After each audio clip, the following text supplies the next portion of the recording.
Priyanka, Yes, क्या ठीक है सब कुछ? yes, जस्ट यू फील कि आप यूपीएससी के बोर्ड में yes, sir. कैसे आए आप यहाँ पे? सर मैं ऑटो से आई हूँ। अच्छा, तो कौन आपको छोड़ रहे हैं? सर मेरे पेरेंट्स छोड़े हैं मुझे। पेरेंट्स छोड़ रहे हैं? Yes, sir. कोई खास वजह पेरेंट्स के साथ ज़्यादा कंफर्टेबल? Yes, sir. कोई आपने चाय नाश्ता वगैरह लिया बाहर? अखबार वगैरह पढ़ा? Yes, sir. दोस्तों से बातचीत किया? तो थोड़ा सा बातचीत की? और कैसा लग रहा है इंटरव्यू देकर? हाँ? अच्छा लग रहा है? तो अच्छी बात है ये आपका ये दूसरा एक कौन सी ये अटेम्प्ट है?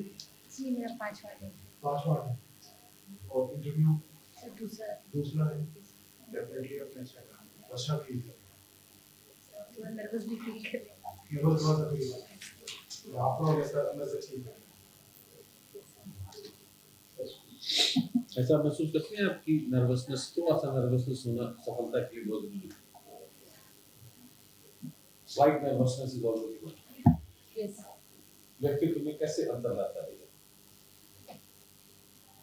सर ये जो आपके प्रयास में ह्यूमन एरर्स होते हैं, छोटी सी जो गलतियाँ होती हैं उनको रोकता है, आपको अपने कार्य के प्रति गंभीर बनाता है और आप ध्यान देते हैं कि कहीं आपसे अति उत्साह में कोई गलती ना हो जाए। थोड़ी सी नर्वसनेस इसलिए होती है पर ज़्यादा नर्वस नहीं होनी चाहिए। वैसे उम्मीद की जा सकती है कि वी नॉट कमिट सर मैं पूरा प्रयास करूँगी। अच्छा आप अर्थशास्त्र की छात्र रही थी Yes, sir. कैपिटल मार्केट के बारे में जानती होंगी Yes, sir. पूंजी बाजार ऐसा अगर कहा जाए कि भारत में जो पूंजी बाजार है वह नगर केंद्रित इसलिए उसका जो लाभ मिलना चाहिए था वो नहीं मिल पाता इस बात से सहमति है Yes, sir. इसमें कैसे क्या करना चाहिए इसके लिए रूरल ओरिएंटेशन अगर कैपिटल मार्केट को देना हो कैसे दिया जाए सर सबसे पहले तो जो ग्रामीण क्षेत्र के निवासी हैं उनकी खुद ही संस्थागत वित्त के स्रोतों तक पहुंच नहीं है और उनकी वित्तीय साक्षरता बहुत ही न्यून है जिसके कारण वो स्वयं पूंजी बाजार की में जो है वो भाग लेने के प्रति उत्सुक नहीं होते या फिर भाग नहीं लेते उसमें अधिक जोखिमपूर्ण मानते हैं और अगर रूरल ओरिएंटेशन करना हो तो इसमें हम म्यूचुअल फंड्स का प्रयोग कर सकते हैं क्योंकि म्यूचुअल फंड्स जो होते हैं वो खुदरा निवेशक के जोखिम को कम करके उसे पूंजी बाजार का लाभ पहुंचाते हैं और हम एक और तो ग्रामीण क्षेत्र के जो लोग हैं उनकी वित्तीय साक्षरता को बढ़ाकर और दूसरी ओर म्यूचुअल फंड्स के द्वारा पूंजी बाजार के ओरिएंटेशन को रूरल क्षेत्र की ओर कर सकते हैं। स्ट्रक्चरल कोई चेंज किया जा सकता है सॉरी सर मुझे स्ट्रक्चर के बारे में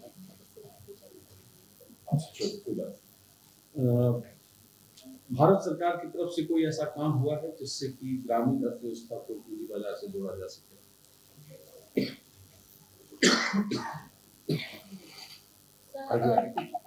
पूंजी बाजार का तो नहीं समझे आइडिया है तो वित्तीय क्षेत्र से जोड़ने संस्थागत वित्त से जोड़ने के लिए स्वाभिमान नाम का अभियान भी हाल में चलाया गया है।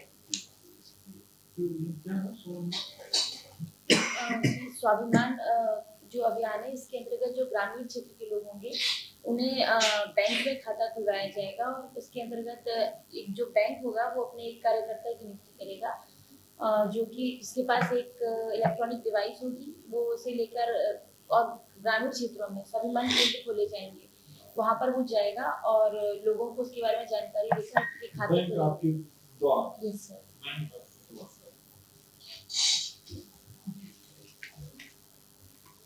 न्यूज़पेपर कौन सा पढ़ती है जी सर दैनिक जागरण दैनिक जागरण और हिंदू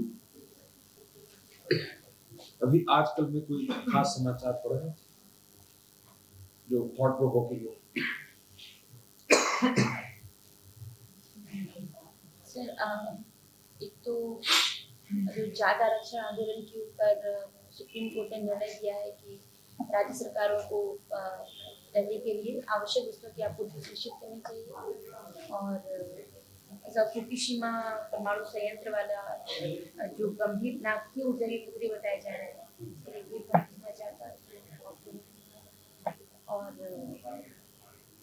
सर मुद्रास्फीति की ऊंची दर भी है सर। एडिटोरियल में क्या लिखा था दैनिक जागरण में?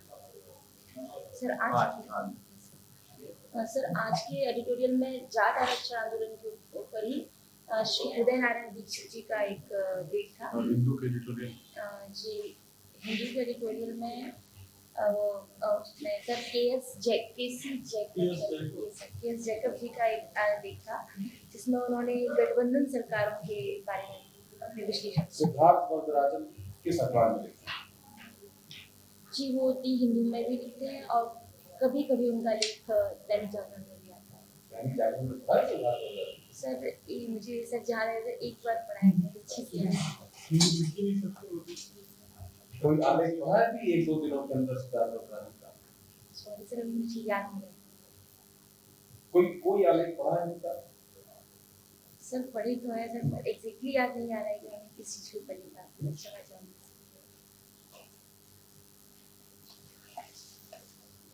तो न्यूज़पेपर रीडिंग से आपके व्यक्तित्व में क्या-क्या मेजर परिवर्तन हुए अब तक? कब से पढ़ रही हैं आप न्यूज़पेपर हॉबी के रूप में? पहले तो मैंने इसे अपनी तैयारी के दौरान पढ़ना शुरू किया था, फिर धीरे-धीरे ये मेरी हॉबी बन गई। इसके अलावा क्या हॉबी है आपकी? सर ऐसी कोई विशेष हॉबी नहीं है जिसे मेंशन कर सकूं। मुझे लगता है it's quite boring hobby Yes, sir. to read very serious matter, read about serious paper लेके radiations and writing and all that. Hobby तो आदमी मन लगाने के लिए पढ़ता है। सर मेरे इसमें सर मन लगता है क्योंकि मुझे लगता है ये मेरे जो लक्ष्य है उसकी प्राप्ति में सहायक है और कोई फील्ड ऑफ इंटरेस्ट? इस तरह से तो सर कोई नहीं है। तब भिन्न-भिन्न क्षेत्रों में जब मुझे बोरियत फील होती है तो मैं कुछ भी काम कर लेती हूँ। सर कोई पर्टिकुलर कोई विशेष फील्ड ऑफ इंटरेस्ट नहीं है। मूवी देखते हैं? Yes, sir. That is your interest? Yes, sir.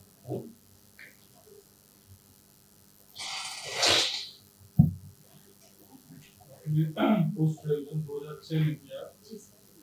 तो फिर उसके बाद से क्या प्रोग्रेस? सर मैं सिविल सेवाओं की तैयारी कर रही थी और राज्य सिविल सेवा में मुझे मुख्य खंड विकास अधिकारी के पद पर चयन भी हुआ है सर अभी हाल ही में। और सर आपके सामने साक्षात्कार है।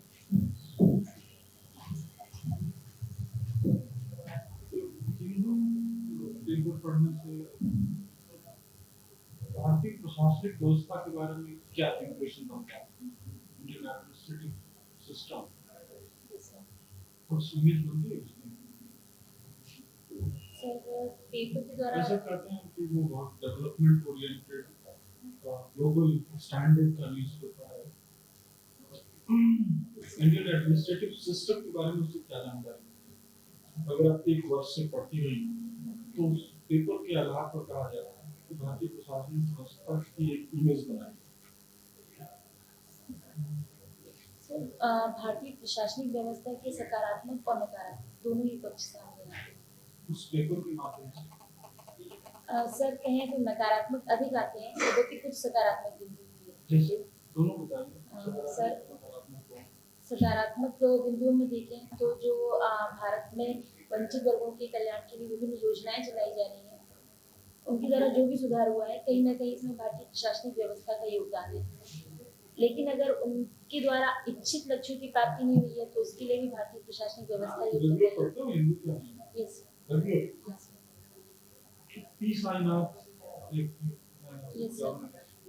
उनका पढ़ करके तो टोटल एंटी एस्टैब्लिशमेंट को पढ़ करके हालांकि सच लिखते हैं, सच और एंटी एस्टैब्लिशमेंट दोनों ट्रुथ भी है और एंटी एस्टैब्लिशमेंट भी है। किसको एंटी एस्टैब्लिशमेंट होगी the truth, whatever he writes it is true, no one can deny it. Yes sir. But it is anti establishment, anti government, anti administration, sir मैं anti policy and policy को question करते हैं। What is your opinion? Sir निश्चित रूप से मतलब मैं इस बात को समर्थन करूंगी कि वो जो लिखते हैं सही है लेकिन किसी वो एक पक्ष से सही है। हम और भी कई उदाहरण देखें जहाँ पर जो भी नीतियाँ हैं वो जैसे एक मैं बात कर देता हूँ फिर आप ओपिनियन बताइए। जैसे मैंने कहा कि ये पूरा ग्रोथ है ये पूरी तरह से जिस हैंडल बाय कॉर्पोरेट सेक्टर और कॉर्पोरेट सेक्टर को हेवी टैक्सेशन का रिकमेंडेशन करते हैं पहले कि अगर उन पर थोड़ा टैक्स लगा है तो ये जितने गवर्नमेंट के पेंडिंग बिल्स हैं स्पेशली फूड सिक्योरिटी बिल जिसका इतना विवाद है और जिसका बार बार कोर्ट कहते हैं कि इतना पैसा कहाँ से आएगा, राइट टू एजुकेशन इतना पैसा कहाँ से आएगा, वो सारा पैसा अगर थोड़ा सा टैक्स उन पर और लगा दें या टैक्स न भी लगे तो जो टैक्स छूट ही दे रहे हैं तो टैक्स छूट ही थोड़ा सा कम करता है तो सारे ये बिल क्रियान्वित हो जाएंगे। What is your step? And what are the compulsion of government that cannot accept the recommendation of these guidelines? तो जैसा कि भारतीय जो नियोजन है उसका प्रमुख उद्देश्य है उच्चतर समृद्धि के साथ समावेशी विकास।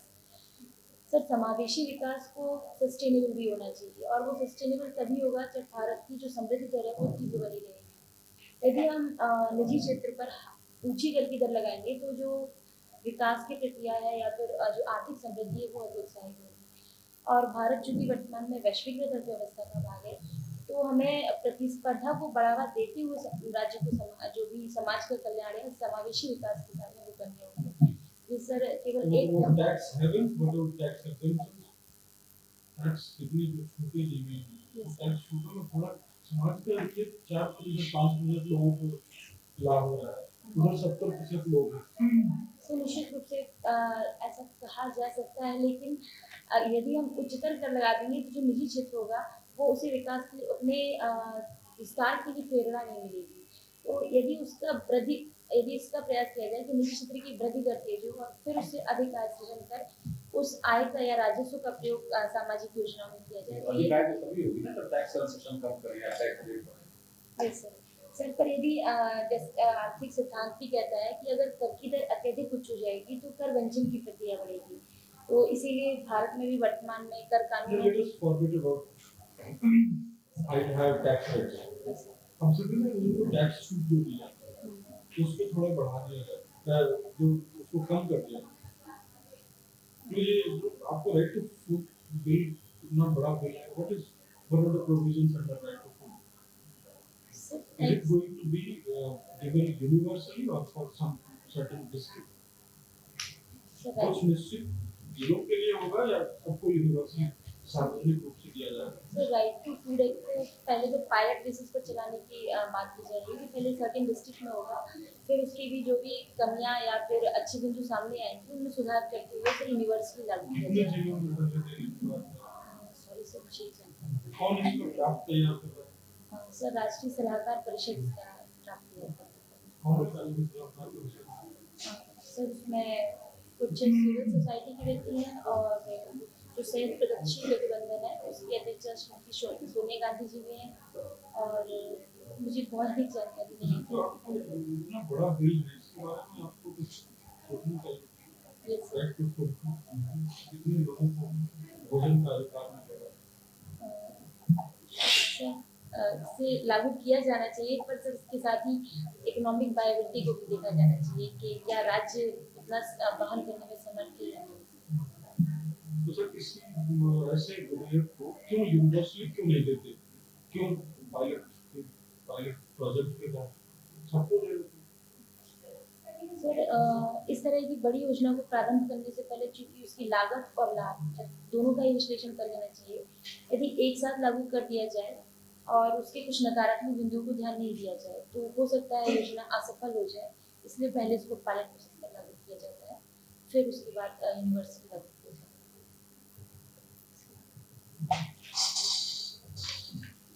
प्रियंका आपके नाम का अर्थ क्या है? प्रियंका का अर्थ है जो प्यारा व्यक्ति है। प्रियंका Yes, उसको सर डिफाइन तो सर प्रिय और अंका हिंदी विषय सर मैंने इसका मतलब पढ़ा था तो उसमें था दी बिलव्ड वन जो आपके लिए देखिए बिलव्ड वन।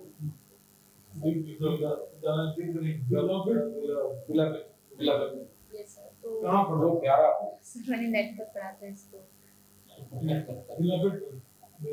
प्यारा योग्य नहीं अगर उसको संस्कृत के अर्थ से आपने लगे तो जो प्रिय के अंक में बोध में आसीन विराजमान तो वही बिलवड बन। Thank you sir. अच्छा प्रियंका, आप ये बताएं, आपके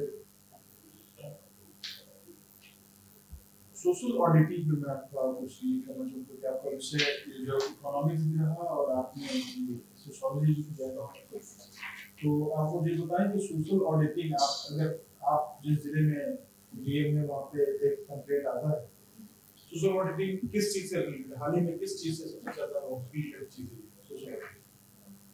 सर ये हाल ही में महात्मा गांधी राष्ट्रीय ग्रामीण रोजगार गारंटी योजना से बिल्कुल। संबंधित है।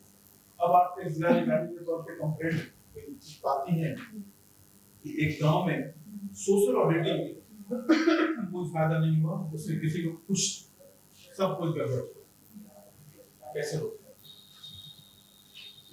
क्या कर? सर ये स्थिति तभी हो सकती है जब जो उस ग्रामीण क्षेत्र के लोग हों उन्हें या जो ग्राम सभा के सदस्य हों उन्हें उसके बारे में जानकारी ना हो, योजना के बारे में और उसके प्रावधान के बारे में, साथ ही साक्षरता की स्थिति अच्छी ना हो। तो सबसे पहले तो मैं वहाँ पर जो ग्राम सभा में कुछ साक्षर लोग होंगे उनको योजना के बारे में जानकारी दूंगी, जो आप भी देंगे खुद जिलाधिकारी? सर जिलाधिकारी जाके योजनाओं का निरीक्षण कर सकता है। तो आपके पास टाइम है? हर एक ग्राम सभा यस सर। बहुत सारे लोग होंगे जो सर तो फिर मैं जो भी वहाँ का ग्राम विकास अधिकारी या खंड विकास अधिकारी होगा उससे कहूँगी कि आप जाके जो भी पहले साक्षर व्यक्तियों का समूह है उनको जानकारी दें। साथ ही ये जोड़ दूंगी कि जो बाकी ग्राम सभा के सदस्य हैं यदि वो साक्षर नहीं है तो उनकी साक्षरता को बढ़ाने का प्रयास किया जाए। और जो प्रधान होगा वहाँ का जो मनरेगा कार्यक्रम का संचालन कर रहा होगा उसके लिए यह आवश्यक कर दिया जाएगा कि जितना भी उसका व्यय है और कितने लोगों ने रोजगार की मांग की है और कितने लोगों को रोजगार दिया गया है, तो जो भी प्रशासनिक व्यय या विभिन्न प्रकार का व्यय है उसका सारा विवरण एक तो पंचायत भवन की दीवार पर लगाया जाए ताकि सभी व्यक्ति उसे सार्वजनिक रूप से देख सकें। सोशल ऑडिटिंग है सर सोशल ऑडिटिंग से तात्पर्य है कि किसी भी सरकारी योजना या कार्यक्रम का कोई एक सिविल सोसाइटी का समूह या फिर उस योजना के लाभार्थी जब उस योजना की आय व्यय और विभिन्न पक्षों का मूल्यांकन करते हैं तो ये सोशल ऑडिटिंग है। सॉरी सर मुझे इससे अधिक जानकारी। अच्छा, तो आप सोसाइटी में ये करने के लिए आप कुछ स्टेप उठाएंगे, आप पंचायत भवन में योजनाओं को लिख देंगे, लिखवा देंगे, काउंसलिंग करेंगे, लोगों को बताएंगे, यही है। और सर इसके बाद भी अगर प्रभावी नहीं होती है सर तो देखा जाएगा कहाँ पर कमी हो रही है। अब ये बताएं कि आपके जिले में एक प्लान पे पैसा है, एक प्लान के लिए आपके पास पैसा है और 3 वर्ग समूह है जिस पे आप पैसा खर्च कर सकते हैं। एक है अनाथ बच्चे, दूसरा है विधवा और तीसरा है फंड डिफाइंड नहीं है कि किस पे खर्च किया जाए, डिफाइंड फंड नहीं है। आप अपने विवेक से आपके डिस्क्रिप्शन पे फंड है, किसी एक सेक्शन के लिए आप फंड खर्च कर सकते हैं। इन 3 में से किस सेक्शन पे आप फंड खर्च करना चाहिए और क्यों? एक है अनाथ बच्चा के लिए, दूसरा विधवाओं के लिए, तीसरा बेटियों के लिए। क्यों खर्च करना चाहिए, किस पे?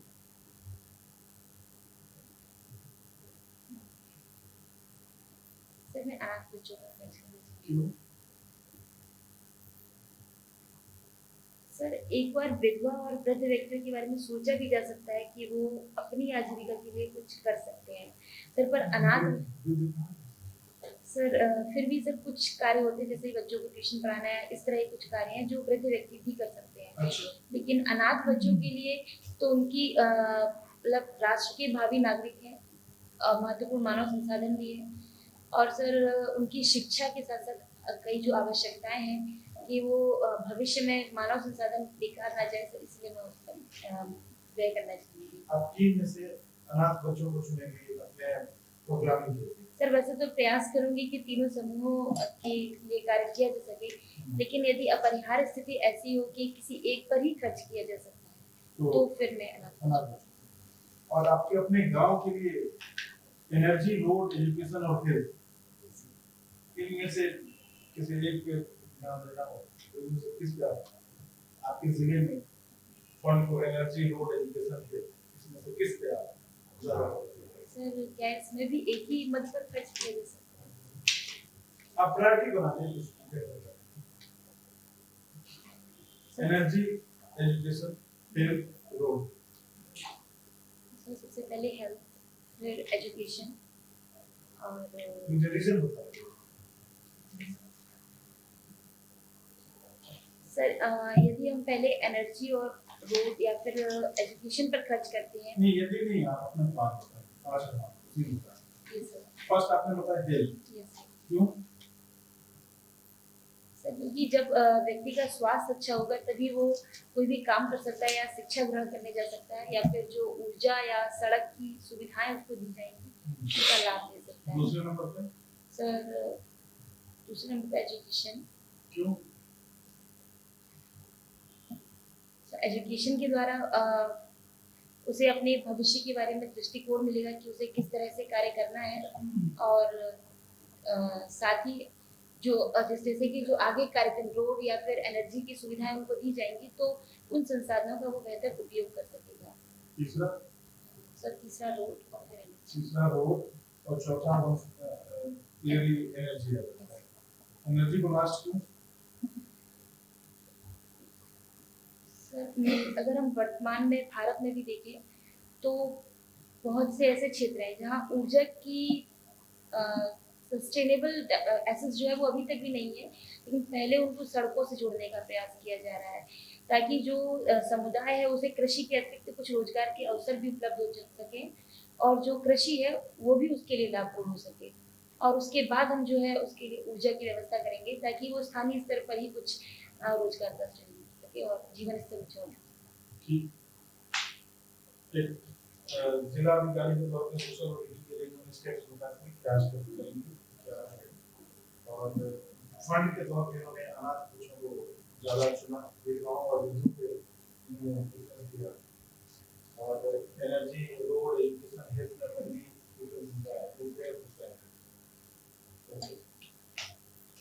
ठीक है, थैंक यू।